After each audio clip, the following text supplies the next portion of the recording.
أهلا وسهلا بكم مشاهدينا الكرام على قناة المغرب 24.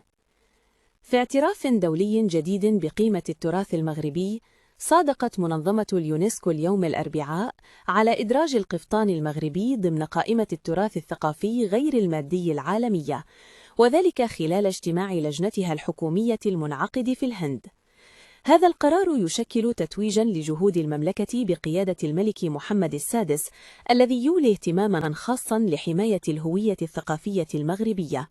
وقد قدم المغرب ملفا متكاملا أبرز تاريخ القفطان وتنوع تقنياته ودوره الاجتماعي الممتد عبر قرون.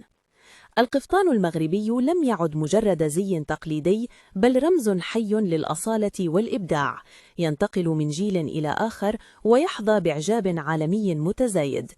وزارة الشباب والثقافة والتواصل عبرت عن اعتزازها بهذا الإنجاز، مشيدة بالحرفيين والصناع التقليديين الذين حافظوا على هذا الفن العريق، وبجهود المجتمع المدني داخل المغرب وخارجه في الدفاع عن التراث الوطني. إدراج القفطان في قائمة التراث العالمي هو انتصار للثقافة المغربية، وتأكيد لمكانتها بين الأمم، ودفعة جديدة لتعزيز حضور هذا الزي التاريخي في العالم.